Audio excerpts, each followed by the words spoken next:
ഞാൻ ഒരു ഖബർ സിയാറത്തിന് പോയതാ. ഖബർ സിയാറത്തിന് പോകുമ്പോൾ ഒരു പെണ്ണിങ്ങനെ ബാഗും പിടിച്ചിട്ട് ഗേറ്റിന്റെ അവിടെ നിൽക്കുന്നുണ്ട്.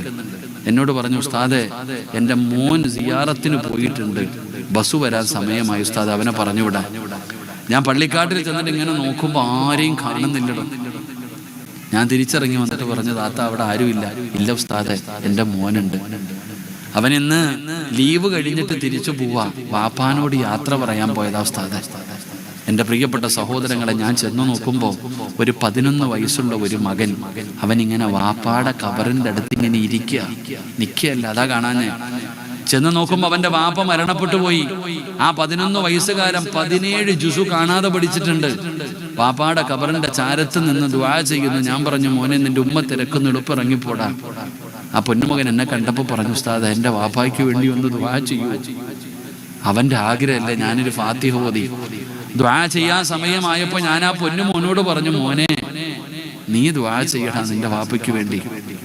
ഇല്ല ഉസ്താദ്, നിങ്ങൾ ദുആ ചെയ്യും.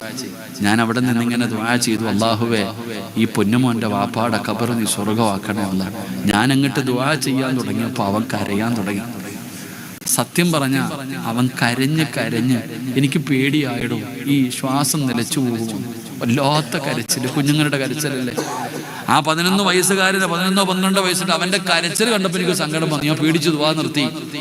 എന്തെല്ലാം പറഞ്ഞിട്ട് ഈ മോൻ കരച്ചിൽ നിർത്താൻ ഞാൻ പറഞ്ഞു, എടാ നിന്റെ വാപ്പ ഖബറിൽ കിടന്ന് ഇത് കാണാടാ, കരയില്ലടാ മോനെ. അപ്പൊ അവൻ എന്നോട് ചോദിച്ചു, ഉസ്താദ് എൻ്റെ വാപ്പച്ചി കാണും മോനെ, എങ്കിൽ ഞാൻ കരയില്ല ഉസ്താദ്. അവസാനം അവൻ വാപ്പാടെ ഖബറിന്റെ ചാരത്ത് നിന്നിട്ട് പറയുന്നു, വാപ്പാ 17 ജുസു ഞാൻ കാണാതെ പഠിച്ചു, എനിക്ക് ബാക്കി കൂടെ പഠിക്കണം, ഹാഫിളാവണം, എൻ്റെ ഉപ്പാനെ എനിക്ക് സ്വർഗത്തിൽ കൊണ്ടുപോകണം. അള്ളാഹു ആ പൊന്നുമോൻ ആ ഭാഗ്യം കൊടുക്കുമാറാകട്ടെ.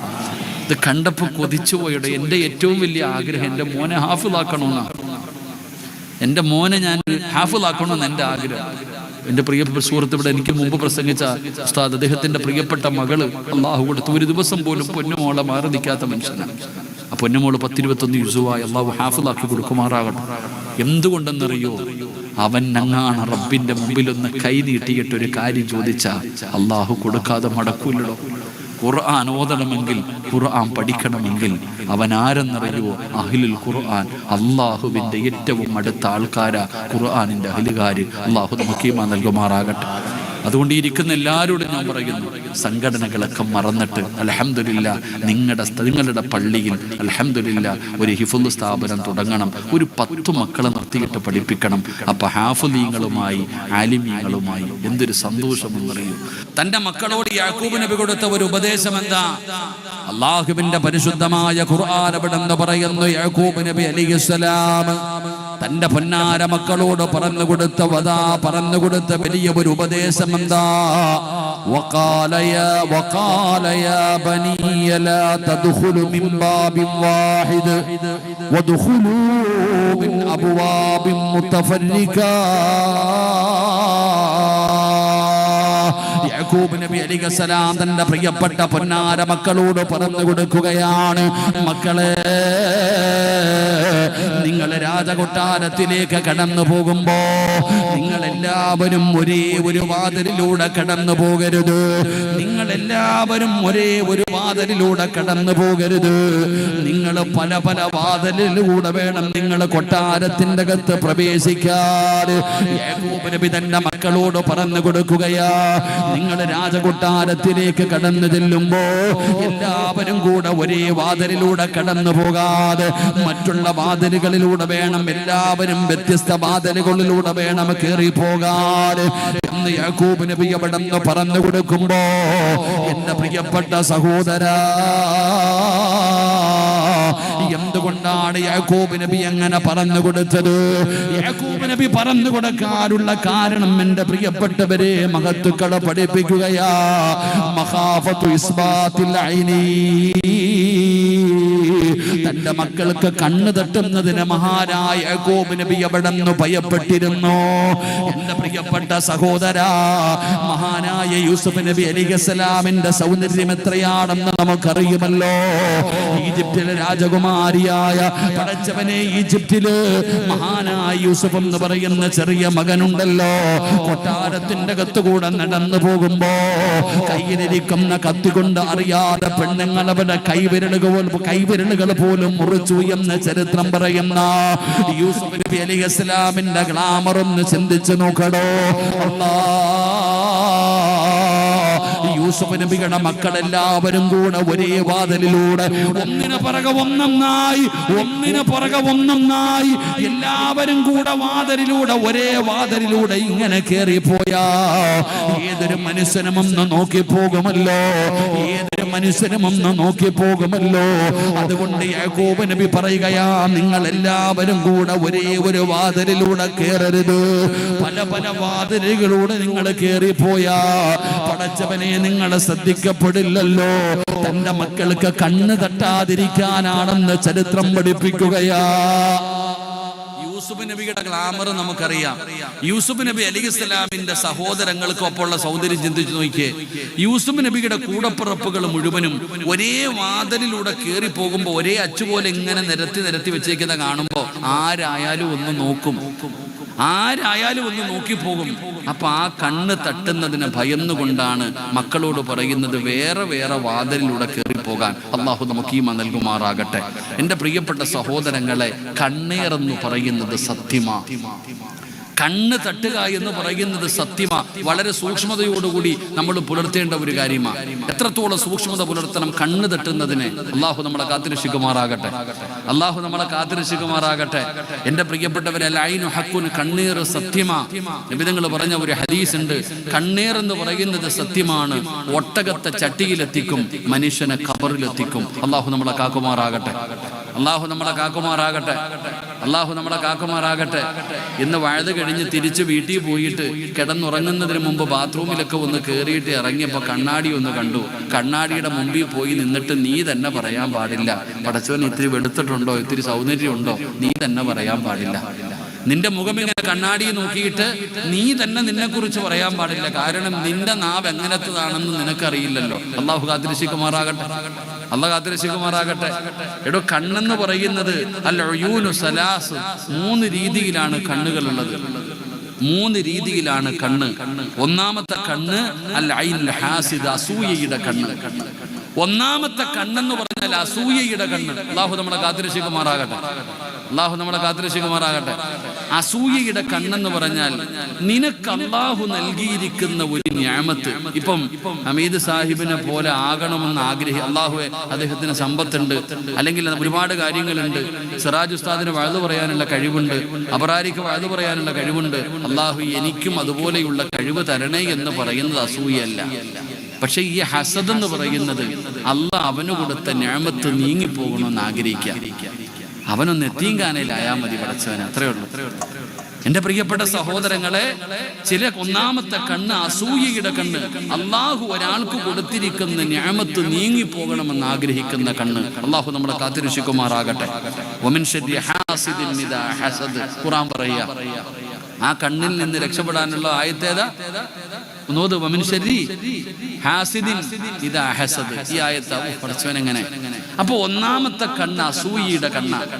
രണ്ടാമത്തെ കണ്ണ് രണ്ടാമത്തെ കണ്ണെന്ന് പറയുന്നത് ഐനുൻ മുഅ്ജിബ, അത്ഭുതത്തിന്റെ കണ്ണ്. എന്റെ പ്രിയപ്പെട്ട സഹോദരങ്ങൾ, അത്ഭുതത്തിന്റെ കണ്ണ്.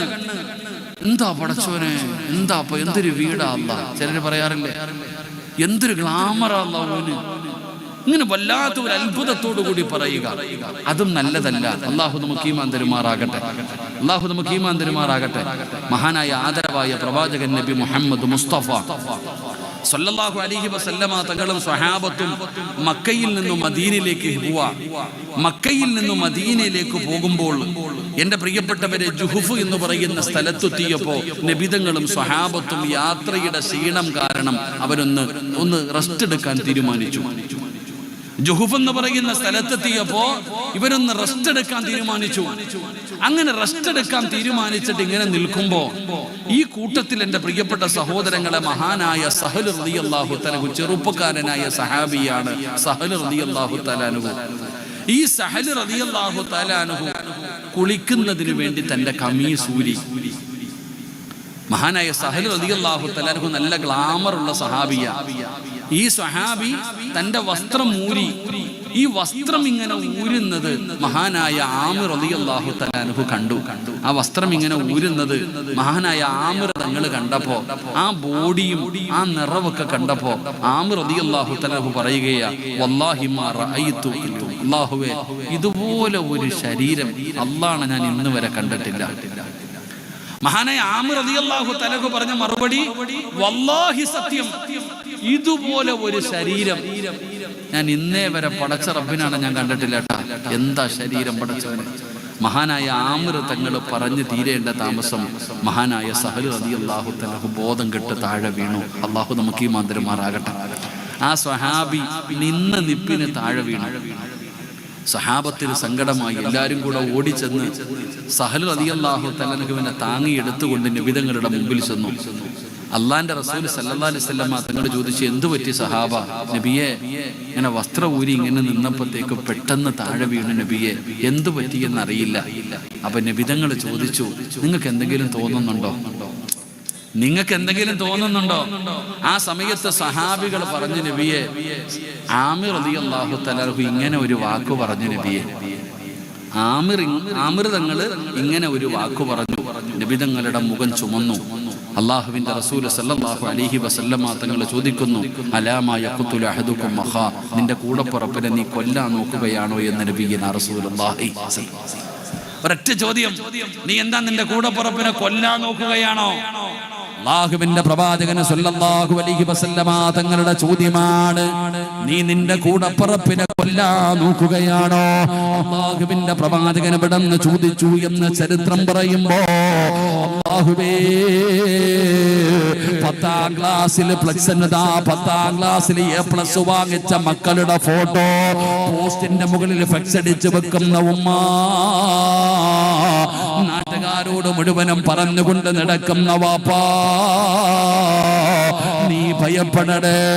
ഒന്നാതാ അസൂയയുടെ കണ്ണാണ്, രണ്ടാമത്തെ കണ്ണ് റബ്ബേ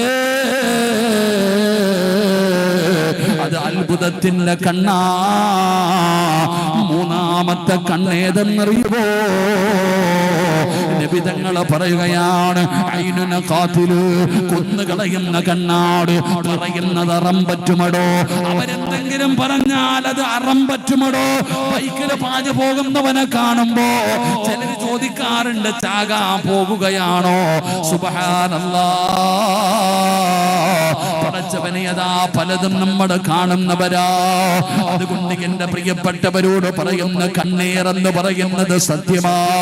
അത് ഒട്ടകത്തെ ചട്ടിയിലെത്തിക്കും സഹോദരാ, മനുഷ്യനെ ഖബറിലെത്തിക്കുമെന്ന് മഹാനായ നബി മുഹമ്മദ് മുസ്തഫ സല്ലല്ലാഹു അലൈഹി വസല്ലമ തങ്ങളെ പഠിപ്പിക്കുമ്പോ, മഹാനായ യാക്കൂബ് നബി അലൈഹിസ്സലാമിന്റെ ചരിത്രം പഠിപ്പിക്കുകയാണ്. ആ പിതാവ് തന്റെ മക്കളോട് പറയുന്നു, മക്കളൊക്കെ ഗ്ലാമറുള്ളവരാണ്, കണ്ടാൽ ഏത് മനുഷ്യനും നോക്കിപ്പോകുന്ന മക്കളാണ്. അതുകൊണ്ടാണ് പടച്ചവരെ മക്കളോട് പറഞ്ഞത്, നിങ്ങൾ ഒരു വാതിലിലൂടെ കയറി പോകാൻ പാടില്ല. ഇത് പറയുമ്പോ നിങ്ങൾ ചോദിക്കും, ഉസ്താദേ, എന്റെ മോളെ കാണാൻ ഇത്തിരി സുന്ദരിയാണ്, പുറത്തു വിടാതിരിക്കാൻ പറ്റുമോ? അല്ലാഹുവിന്റെ പ്രവാചകന്റെ പ്രിയപ്പെട്ട പൊന്നാര മകളായ ഫാത്തിമ ബീവി റളിയല്ലാഹു തആല അൻഹാ, ഹസനും ഹുസൈൻ എന്ന് പറയുന്ന 2 മക്കളുണ്ടല്ലോ, ആ മക്കളെ വീടിന്റെ പുറത്തു വിട്ടാ അവിടെ നിന്നൊരു ദുആ ചെയ്തിട്ടാ തന്റെ പൊന്നാര മക്കളെ പുറത്തു വിടുന്നത്.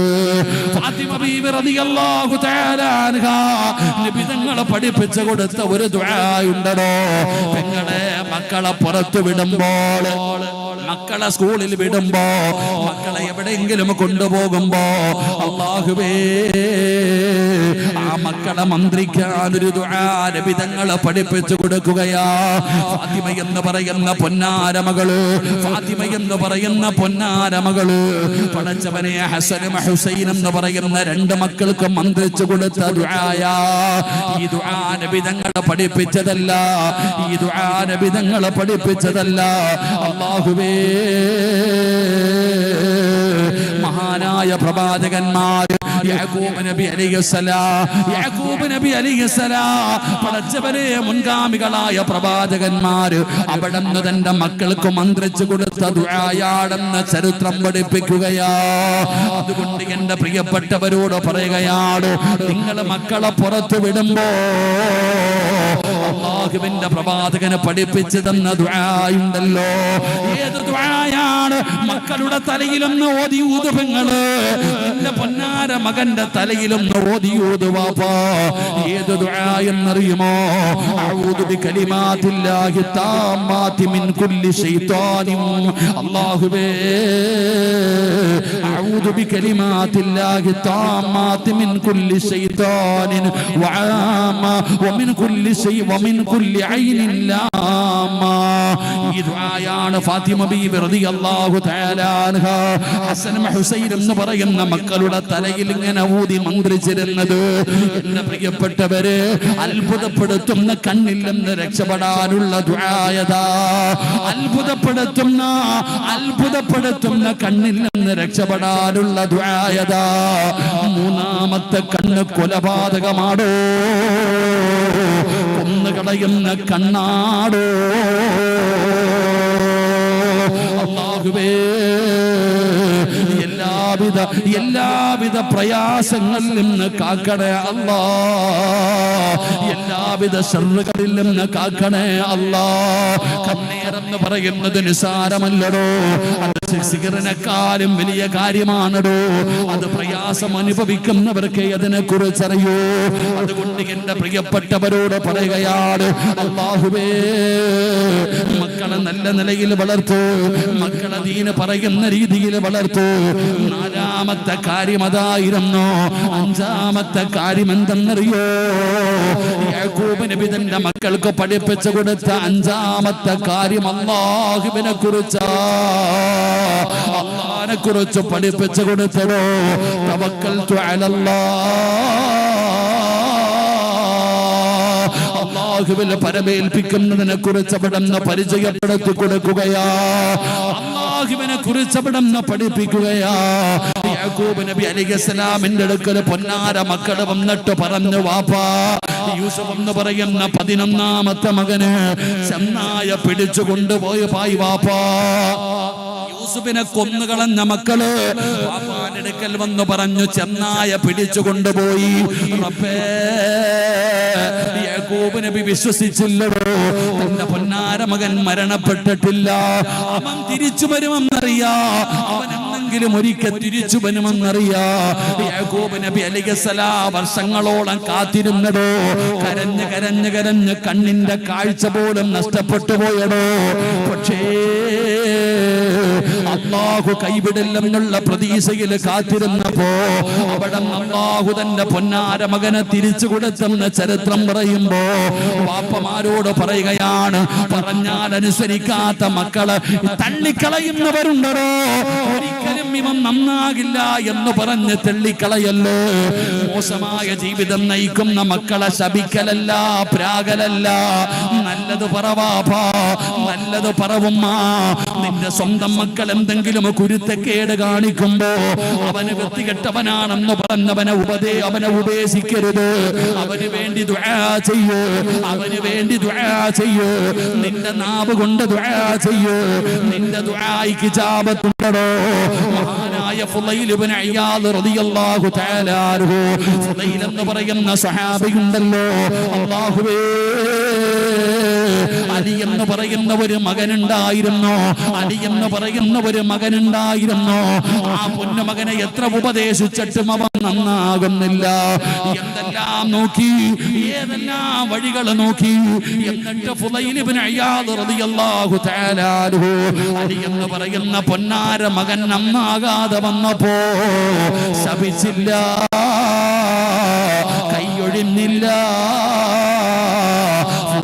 ഞങ്ങൾ പടച്ച റബ്ബിന്റെ മുമ്പിലേക്ക് കൈകൾ ഉയർത്തുകയാ. അല്ലാഹുവിന്റെ മുമ്പിലേക്ക് കൈകൾ ഉയർത്തിയിട്ട് ഫുളൈൽ ഇബ്നു ഇയാദ് റളിയല്ലാഹു തആല അൻഹു പടച്ചവനോട് പറഞ്ഞു, ഇവനെ ഞാൻ നന്നാക്കാൻ നോക്കിയിട്ട് പരാജയപ്പെട്ടിരിക്കുന്ന തമ്പുരാനെ, ഇവനെ ഞാൻ നന്നാക്കാൻ നോക്കിയിട്ട് ഞാൻ പരാജയപ്പെട്ടിരിക്കുന്ന തമ്പുരാന്. അല്ലാഹുവേ, നിന്നെ ഞാൻ ഇവനെ ഏൽപ്പിക്കുകയാണ്. ഇനി ഇവനെ നന്നാക്കാൻ തവക്കൽതു അലല്ലാഹ്, ഇവനെ നന്നാക്കാൻ ഞാൻ നിന്റെ കയ്യിൽ ഏൽപ്പിക്കുകയാ അല്ലാഹ്. ഇവനെ നന്നാക്കി തരണേ അല്ലാഹ്. അത് നിങ്ങൾ അല്ലാഹനെ ഏൽപ്പിച്ചടോ. കുറച്ചു ദിവസം കഴിഞ്ഞപ്പോ തന്റെ മകന് ഖുർആൻ ഓതുന്നതൊരു ലഹരിയായി, ഖുർആൻ കേൾക്കുന്നതൊരു ലഹരിയായി. ദുസ്വഭാവങ്ങൾ മുഴുവനും മാറുകയാണ്. ഖുർആനുമായി ബന്ധപ്പെടുകയാണ്, ഇൽമുമായി ബന്ധപ്പെടുകയാണ്, നല്ല കാര്യങ്ങളുമായി ബന്ധപ്പെടുകയാണ്. അവസാനം പടച്ചവനെ എല്ലാ ദുസ്വഭാവങ്ങളും മാറുകയാണ്. 24 മണിക്കൂറും ഖുർആനിന് വേണ്ടി ചെലവഴിക്കുകയാണ്. അവസാനം സുബ്ഹാനല്ലാഹ്, അലി എന്ന് പറയുന്ന മകൻ ലോകത്തോട് വിട പറഞ്ഞത് ഖുർആൻ ഓതിയിട്ടാ വാപ്പാ. എങ്ങനെയാണ് അലി നന്നായത്?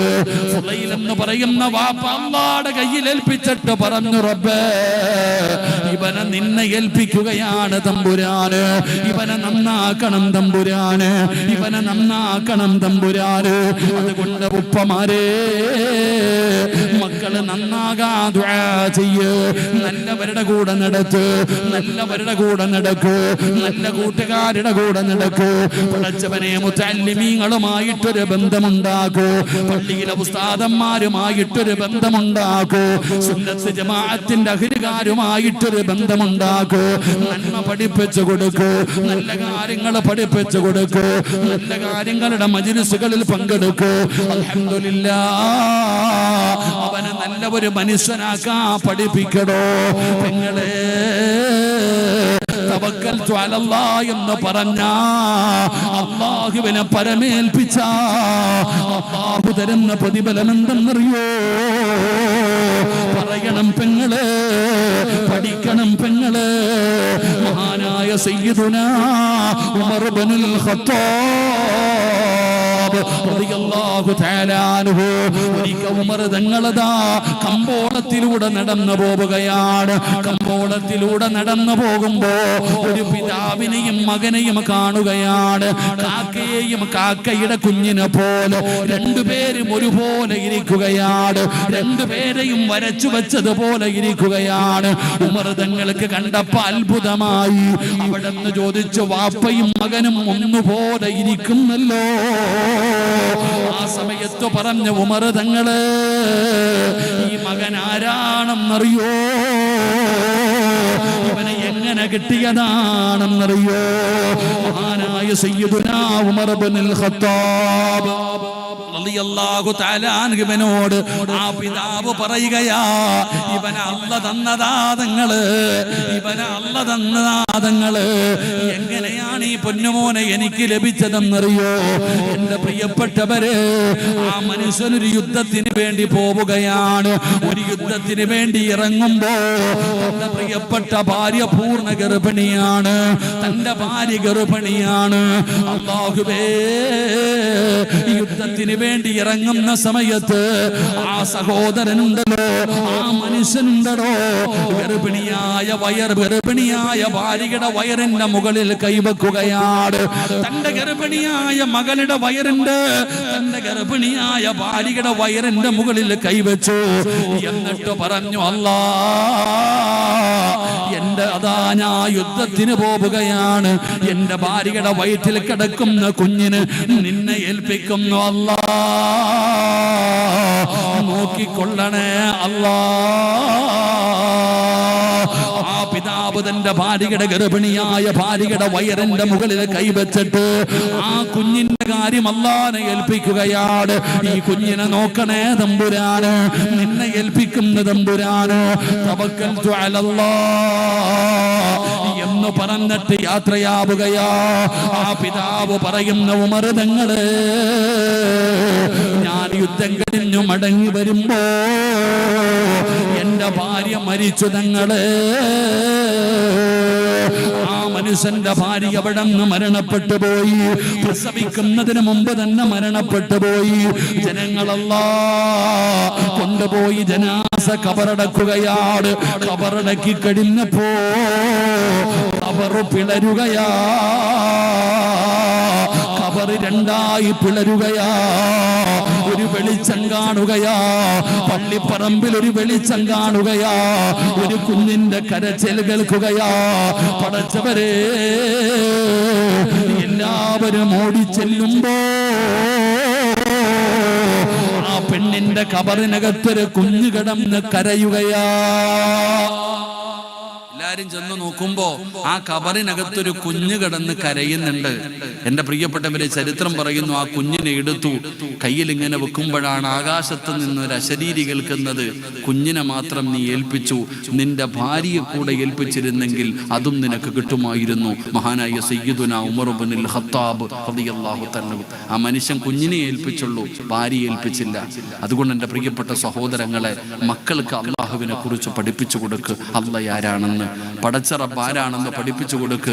അതൊക്കെ പഠിപ്പിച്ചു കൊടുക്കേണ്ട കടമയും ബാധ്യതയും നമുക്കുണ്ട്. അതുകൊണ്ട് എൻ്റെ പ്രിയപ്പെട്ട സഹോദരങ്ങളോട് പറയുകയാ, എല്ലാവരും നല്ലവരുമായി ബന്ധപ്പെടുക, നല്ല കാര്യങ്ങളുമായി ബന്ധപ്പെടുക. ആലിമീങ്ങളെ ബഹുമാനിക്ക്, ആലിമീങ്ങളെ സ്നേഹിക്ക്. എല്ലാവരും അതുമായി ബന്ധപ്പെട്ട് നടക്കണം. അല്ലാഹു സുബ്ഹാനഹു വ തആല നമുക്കതിനുള്ള ഈമാൻ നൽകി അനുഗ്രഹിക്കുമാറാകട്ടെ. അല്ലാതെ ഏതാണെങ്കിലും എൻ്റെ പ്രിയപ്പെട്ടവരോട് പറയുന്ന, ആലിമീങ്ങളെ നിങ്ങൾ ബഹുമാനിക്കണം. അതാരുമാകട്ടെ, ഏത് സംഘടനയുമാകട്ടെ. അൽഹംദുലില്ലാഹ്, എല്ലാവരെയും ആദരിക്കുകയും ബഹുമാനിക്കുകയും പരസ്പരം എല്ലാവരുമായിട്ടുള്ളൊരു ബന്ധം നിലനിർത്താൻ പഠിക്കുകയും ചെയ്യുക. അള്ളാഹു ഭാഗ്യം നൽകി അനുഗ്രഹിക്കുമാറാകട്ടെ. അൽഹംദുലില്ലാഹ്, എൻ്റെ പ്രിയപ്പെട്ട സഹോദരങ്ങളെ, വലിയ സന്തോഷമുണ്ട്. ഞാനിവിടെ വന്നപ്പോൾ ഒരുപാട് മുതഅല്ലിമീങ്ങളെ കണ്ടു.